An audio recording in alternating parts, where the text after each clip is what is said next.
ත්‍රිකෝණාංග සාමය අද කරන්න යන්නේ ආකෝපා අවස්ථාව ගැන. ඒකට ත්‍රිකෝණයක පාද දෙකක් සහ අන්තර්ගත කෝණය තවත් ත්‍රිකෝණයක පාද දෙකක් සහ අන්තර්ගත කෝණයට සමානයි. මේක මේ දේ සිද්ධ වුණොත් ත්‍රිකෝණ දෙක අතර සමානයි. මේ අවස්ථාවේදී අපි අද උදාහරණ කිහිපයක් සලකා බලන්න තමයි යන්නේ.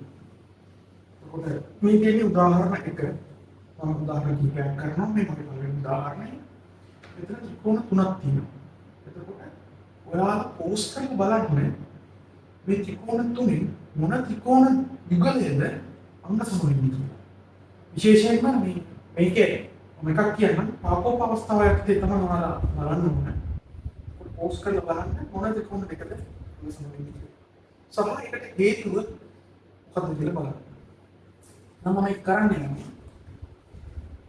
මේකේ AC පාදය ප්‍රසිද්ධ BC පාදය හැසියි AC BC අතට කොනේ විශේෂ තියෙනවා.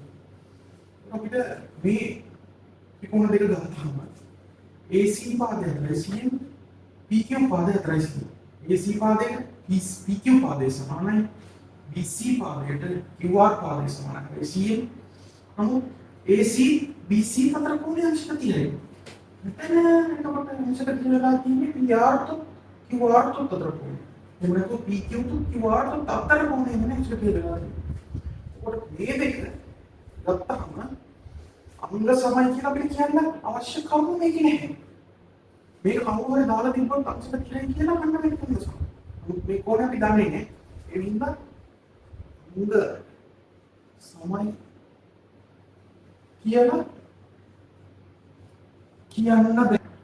මේ ත්‍රිකෝණ දෙක සලකා බලුවොත් මේ ත්‍රිකෝණ දෙක අංග සමයි කියලා කියන්නේ දත්ත ප්‍රමාණයක් වෙනවා.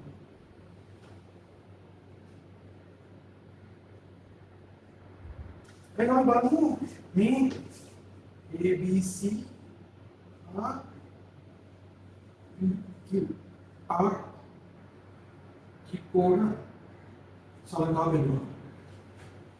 එනවා බලමු ABC හා STU ත්‍රිකෝණ දෙක.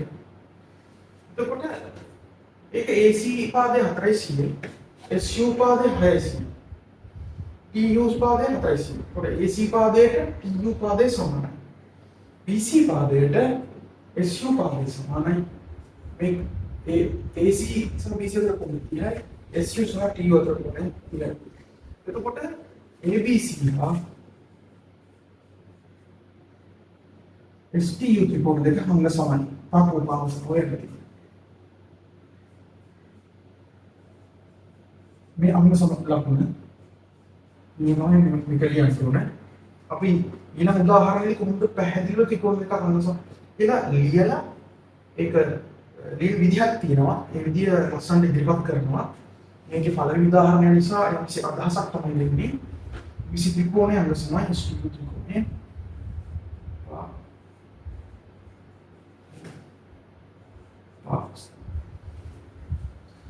අපි බලමු එතකොට මේ ත්‍රිකෝණ දෙකත් බැලුවම අංග සම නැහැ. මොකද මේ පාද දෙක අතර කොහේ ඉන්නේ? ඒක අපි දන්නේ නැහැ කියන්නේ. SU පාදයට QR පාදයට TU පාදයට PR පාදයට සමාන වුණාට මේ දෙක අතර කොහේ අංශ තියෙන්නේ? එන්නේ මේ කොහේ අංශ තියෙන්නේ මේ ත්‍රිකෝණ දෙක අංග සම වෙන්නේ. අපි උදාහරණ අංක දෙකට උදාහරණ දෙක මේක තියෙනවා ABC ත්‍රිකෝණය සහ PQR ත්‍රිකෝණය. මේක මම විධිමත්ව කියලා දෙන්න යන්නේ කොහොමද මේ ත්‍රිකෝණ දෙක අංග සමයි කියලා විධිමත්ව සාධනය කරන්න කියලා.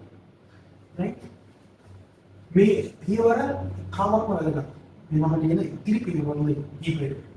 මම මේ ලියනවා මෙහෙම. ABC ත්‍රිකෝණය හා PQR ත්‍රිකෝණ සලකමු.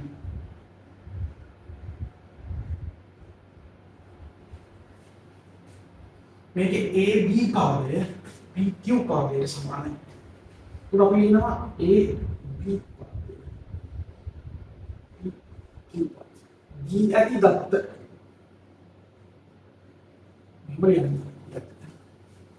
ඊළඟ දත්තේ මොකද්ද සපයලා තියෙන්නේ? BC පාදය සමානයි QR පාදය. ඒකත් D ඇත්ත. තවද ABC කෝණය. මේවා කියන්නේ ABC කෝණය කිව්වත් හරි CBA කෝණය කිව්වත් හරි. මේ B කියන එක මැද දාලා කියන්නේ. PQR. ඒකත් D ඇත්ත. ඒකට දැන් බලන්න මොන අවස්ථාවට මේක හරියනවා. AB පාදයේ PQ පාදයට BC පාදයේ QR පාදයට ඒ පාද දෙක අතර කෝණය මේ ABC කෝණය PQR කෝණයට සමානයි. එම නිසා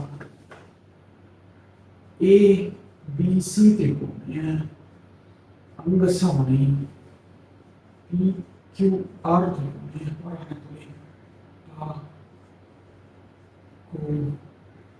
පාස්.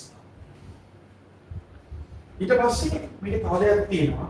තාමත් වැදගත් වෙයි තමයි අනුරූප අංග සමානයි කියන එක. කියන්නේ ත්‍රිකෝණ දෙකක විදනවා ත්‍රිකෝණ අංග 6ක් තියෙනවා. මේ තියෙන්නේ අංග 3යි. ඒක ඉතිරි අංග 3 ඉබේම සමාන වෙනවා ත්‍රිකෝණ දෙක අංග සම වුණා. ඒ නිසා මොනවද මේ අනුරූප අංග මොනවද කියන්නේ බලන්න. අනුරූප අංග වෙන්නේ ඉතිරි පාදයේ AC පාදය. ABC කෝණේ සම්මුඛ පාදය තමයි AC පාදය කියන්නේ. එතන අපි යන්න ඕනේ ත්‍රිකෝණ දෙක අංග සමයි. ඒ නිසා අනුරූප අංග සමානයි.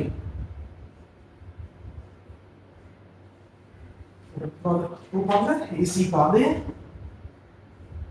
සමානයි PR පාදය සමානයි. ඔය ත්‍රිකෝණ දෙකක් තියෙනවා. මේ කෝණ දෙක බලද්දී AB පාදයට සම්මුඛ කෝණය තමයි මේ ACB කෝණය කියන්නේ.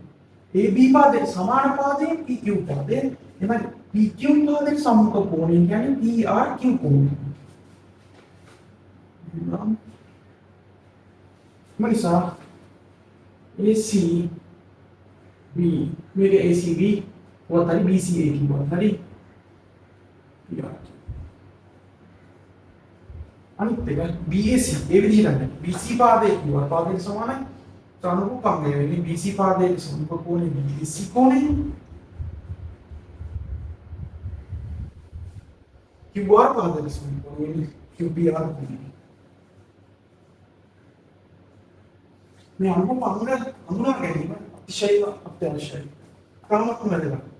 මේකෙන් තමයි ඔක්කොම දේවල් කරන්න පුළුවන්. නිකම්ම අංග සමයි කියන එකෙන් පස්සේ තුරුවංග සමානයි කියන එකෙන් තමයි අපිට ඉදිරියට ගැටලුව निराකරණය කරන්න පුළුවන්. ඒකට මේ විදිහට මේ පියවර වල ටික අනිවාර්යයෙන්ම අනුගමනය කරන්න ඕන. එතකොට ඔයාලා සම්පූර්ණ අකුරු ගන්න පුළුවන්. අපි බලමු උදාහරණ තුන. අපි තව උදාහරණ දෙකක් සලකලා බලමු. මේ ABC ත්‍රිකෝණය සහ PR ත්‍රිකෝණය. ඊට D ඇති පැත්ත මොනවාද? AB පාදයේ සමානයි PR පාදය. BC පාදයේ සමානයි PQ පාදය. එතකොට මේ ත්‍රිකෝණ දෙක අපිට සමගයි. ආරම්භ වෙනවා. නෑ මේ ත්‍රිකෝණ දෙක අංග සමයි කියලා කියන අවශ්‍ය දත්ත නැහැ. මොකද නැත්තේ අත්ත ප්‍රමාණවත් නැහැ.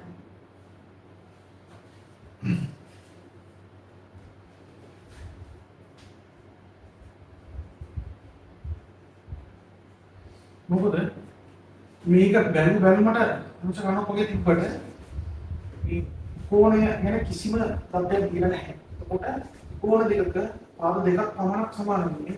ඒක කියන්නේ නැහැ කෝණ දෙක සමාන නැහැ. ඒක සාමිකන අංග සම නැහැ. අංග සම නැහැ කියලා කියන්න බෑ. අංග සම වෙනවද නැද්ද කියලා කියන්න දත්ත ප්‍රමාණවත් නැහැ. එතකොට ABC ත්‍රිකෝණයයි ADE ත්‍රිකෝණය බලමු. AB පාදය සමානයි AE පාදය, AC පාදය සමානයි AD පාදය, ABC කෝණය සමානයි AED කෝණය. ඒ නිසා මේ කෝණ දෙක අතර සමයි නේද? නෑ වැරදි. මේ ත්‍රිකෝණ දෙක අංග සම වෙන්නේ නෑ. මොකද AB පාදයට AC පාදයට අතර කෝණය වෙන්නේ BAC කෝණය. AE පාදයට AD පාදයට කෝණය වෙන්නේ EAC කෝණය. මොකද මේක නිකම්ම පාද දෙකයි කෝණයයි තව කෝණයක නිකම්ම පාද දෙකයි කෝණය අතර සම වෙන අංග සම වෙන්නේ නැහැ. පාද දෙකයි අන්තර්ගත කෝණය තව කෝණයක පාද දෙකයි අන්තර්ගත කෝණයට සමාන වෙනවා. එතකොට තමයි අංග සම වෙන්නේ. එතකොට මේ අංග සම වීමට අවශ්‍ය තරම් දත්ත අපට නැහැ.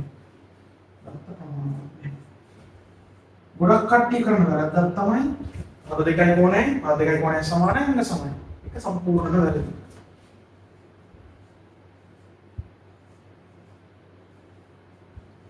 මේ උදාහරණ නිසා මම ටිකක් වේගෙන් යන්නේ.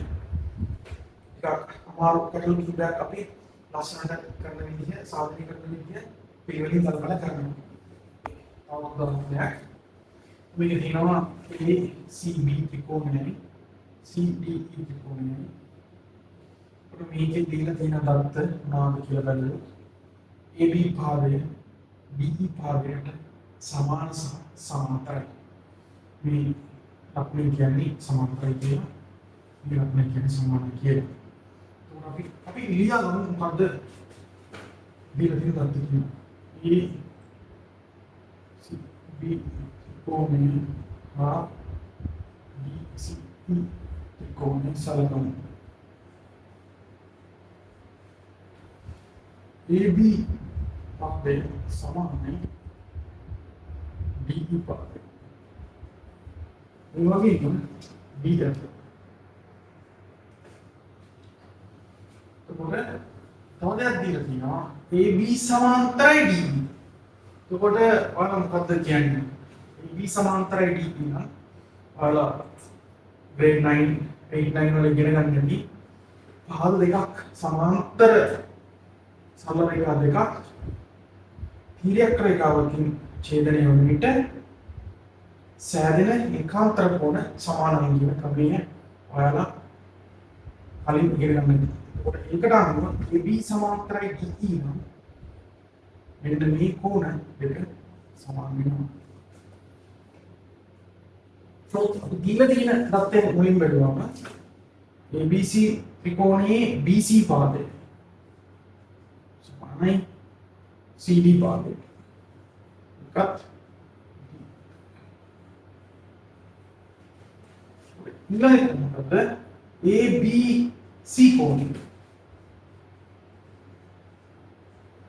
සමානයි CDE කෝණය. මේක මොකක් නිසාද? AB පාදය සමාන්තරයි DE පාදය. ඒකාන්තර කෝණ මේ කෝණ දෙක පිළිගන්න පුළුවන්. කාන්තර කෝණ. දන්නේ තමයි කියනවා පාඩම දෙකක් කරගන්න. එතකොට මෙතන ඒ වගේම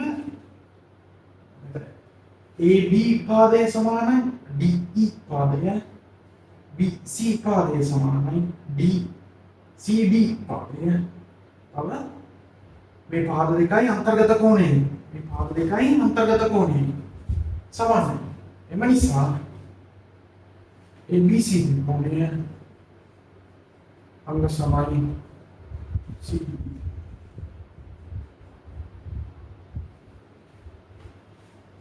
එම නිසා අංගුපාංග සමානයි. හිතලා බලන්න මොනවද අංගුපාංග වෙන්නේ කියලා. මේක තවත් උදාහරණයක්. මේක අභ්‍යාස පොතේ තියෙනවා.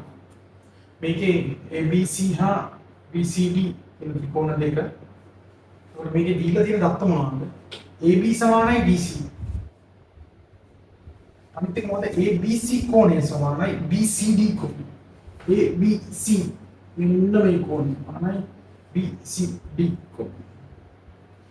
ඒකට පළවෙනිට ඔප්පු කරන්න තියෙන්නේ මොකද්ද? ABC ත්‍රිකෝණය අංග සමයි BCD ත්‍රිකෝණය මොකද? ඒකට අපි බලමු. ABC ත්‍රිකෝණය BCD සලකුණු.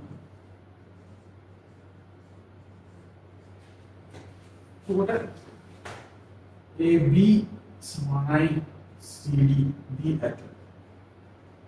D ඇති දත්ත. මෙතන මොකද?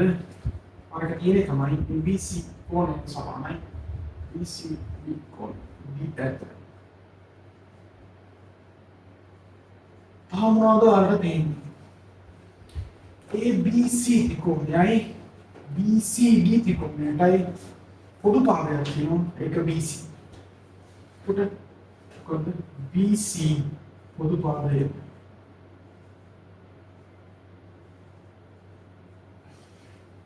එතකොට මොකද ඔයාලට පේන්නේ? මේ ත්‍රිකෝණ දෙක වෙන කරන්න හිතී.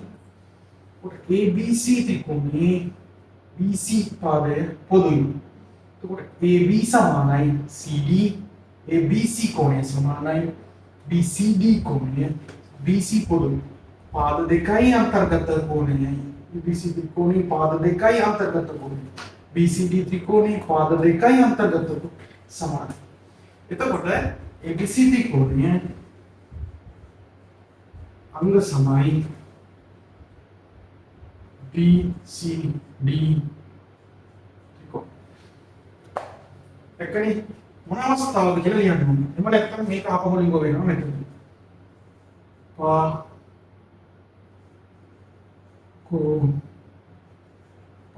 මේක බොරුවට මේක කියලා අංග සමයි කියලා ලියවට ලකුණු වෙන්නේ නැහැ. මේ විදිහට තර්කානුකූලව ඔප්පු කරන්න. එතකොට මෙන්න ත්‍රිකෝණ දෙක අංග සම වුණාම මොකක්ද ඊළඟට වෙන්නේ? මම කලින් කිව්වා වගේ ත්‍රිකෝණයක අංග කීයක් තියෙන? අංග 6ක් තියෙනවා. අංග 3ක් දැන් සමාන වෙලා තියෙනවා. ත්‍රිකෝණ දෙක අංග සම වෙලා තියෙනවා. දැන් ඊටු අංග 3ක් සමාන වෙනවා. ඒක කොහොමද අංග හොයාගන්නේ? දැන් මේ දෙකේ කොටසේ තියෙන්නේ මොකද්ද? AC සමානයි BD බව සාධනය කරනවා. AC සමානයි BD බව සාධනය කරනවා. ABC ත්‍රිකෝණයේ මේ ABC කෝණයට සම්මුඛ පාදය තමයි AC පාදය. එතකොට BCD ත්‍රිකෝණයේ BCD කෝණයට සම්මුඛ පාදය තමයි BD පාදය. ඒත් ඒ දෙකම අනුරූපාංග දෙකක්. ඒ ත්‍රිකෝණ වල. එතකොට මේක ත්‍රිකෝණ දෙක අංග සමයි. එම නිසා ABC ත්‍රිකෝණය සමවේ පාදපොස්තන නිසා අනුරූප අංග සමානයි. ABC ත්‍රිකෝණය හා BCD ත්‍රිකෝණය අනුරූප අංග සමාන වේ. නිසා AC පාදය සමානයි BD. එතකොට මේ දෙකම අපි සාධනය කරලා එතකොට අපි තාමත් වෙනස් කාරණාවක් අපි අද බලන්න යන්නේ. මේක තාම අපි කරන්නේ ආකෝප අවස්ථාවයන්ගේ විවිධ උදාහරණ. එතකොට මේක උදාහරණ පහ ABCD චතුරස්‍රයේ AC හා BD විකර්ණ OED එකිනෙක සමච්ඡේදනීය වෙනවා. මේව රක් දාලා ඔළුවට දා ගන්නවා. මේක තමයි දීලා තිබ්බ දත්ත.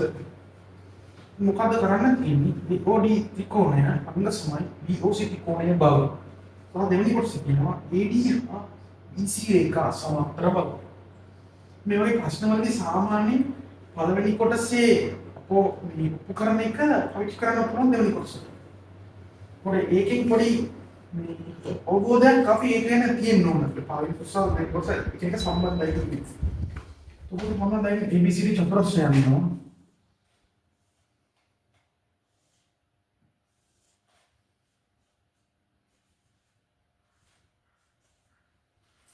AC හා BD විකර්ණය. මොකද්ද? AC විකර්ණය, BD විකර්ණය, OD එකිනෙක සමච්ඡේදනය වෙනවා. එතකොට මොකද්ද මේකෙන් කියවෙන්නේ? AC විකර්ණය, BD විකර්ණය, OD සමච්ඡේද මේ පාද සමානයි.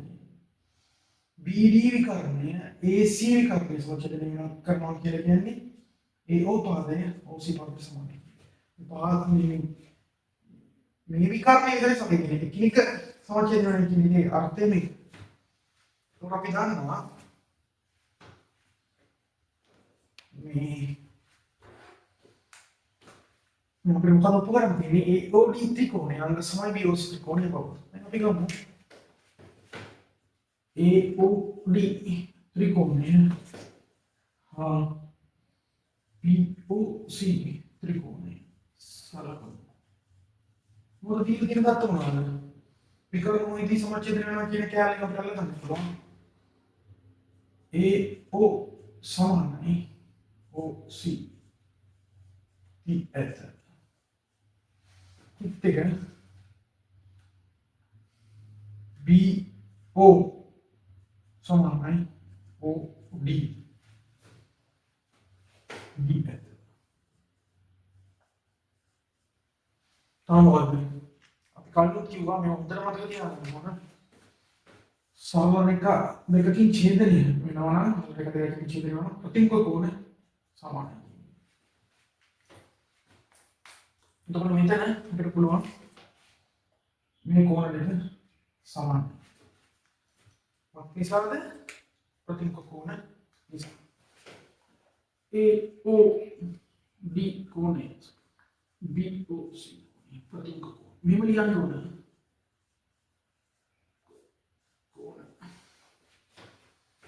එම නිසා ත්‍රිකෝණ දෙක බලන්න. පාද දෙකයි අන්තර්ගත කෝණය. පාද දෙකයි අන්තර්ගත කෝණය. ඒ නිසා ABC කෝණය සමයි AOD.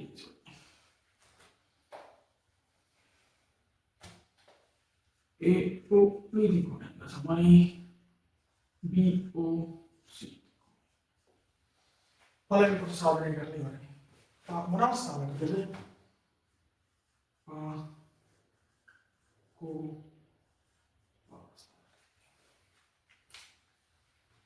और आप एक हम तब कर दे AD का BC रेखा समांतर बल AD BC रेखा समांतर बल तो ये इलाके के अंदर इंदल मोटे निकाल लो मुले इंदल आगे मुले इंदल आगे इंदल हरियाण में आगे इंदल मोटे निकाल लो AD पादे BC पादे समांतर के लिए ना मुकद्दर अभी उपकरण और तादेल को मत करना ना आप ಅದನ್ನು ಸರಳ ರೇಖಾ ದೇಖ तिर्यक रेखावකින් ඡේදනය වෙනවා. සෑදෙන කෝණ දෙක සමාන නම් මේ පාද දෙක සමාන්තරයි. මොකද AB පාදේ CD පාදයට සමාන්තර නම් මේ PQ කියන රේඛාවෙන් ඡේදනය වෙන ඡේදනය සාධන ඒකාන්තර සපිටි කෝණ සමාන වෙනවා මේ පාදයට සමාන්තර නම්. අපිට මේකේ විලෝමය සරල රේඛා දෙකක් तिर्यक रेखाවකින් ඡේදනය වෙලා ඒකාන්තර ලෙස පිටි කෝණ සමාන වෙනවා. එකී සරල රේඛා දෙක සමාන්තර වෙනවා. එතකොට මේ තමයි අපිට පාවිච්චි කරන්න තියෙන්නේ. එතකොට මේක ඔළුවේ තියෙන්නේ AD පාදයේ සමානයි AD පාදයේ BC පාදයේ සමාන්තර කියන්නේ නම් එක්ක මේ ADB කෝණය DBC කෝණයට සමානයි කියලා ඔප්පු කරනවා. මේ කෝණයට හෝ මේ කෝණයට සමානයි කියලා ඔප්පු කරනවා. මෙතන මේ පළවෙනි කොටසෙන් ලැබිච්ච අයිඩියා එක අපි පාවිච්චි කරනවා. මොකද ත්‍රිකෝණ දෙක කන සමවෙච්ච ගමන් මොකද්ද වෙන්නේ? අනුකෝපන්න සමාන වෙනවා. ABC ත්‍රිකෝණී හා AOD ත්‍රිකෝණී හා BOC ත්‍රිකෝණී අනුකෝපන්න සමානයි.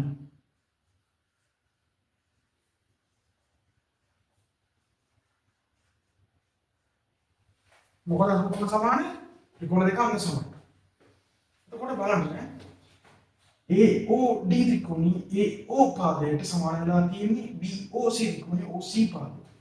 එතකොට AOD ත්‍රිකෝණී AO පාදයට සම්මුඛ කෝණය වෙන්නේ මෙන්න මේ කෝණය. ADB කෝණය. ADO කෝණය. ADO කෝණය සමානයි මේ කෝණයට අනුරූප කෝණය BOC ත්‍රිකෝණී වෙන්නේ AO පාදයට සමානයි OC පාදය. ඒ නිසා OC පාදයේ සම්මුඛනේ DBC කෝණය. OBC කෝණය. එතකොට මේ කෝණ දෙක සමානයි කියලා අපි දැන් ඔප්පු කරලා ඉවරයි. මේ කෝණ දෙක සමානයි. එම නිසා AD සමාන්තරයි BC ඒකාන්තර කෝණ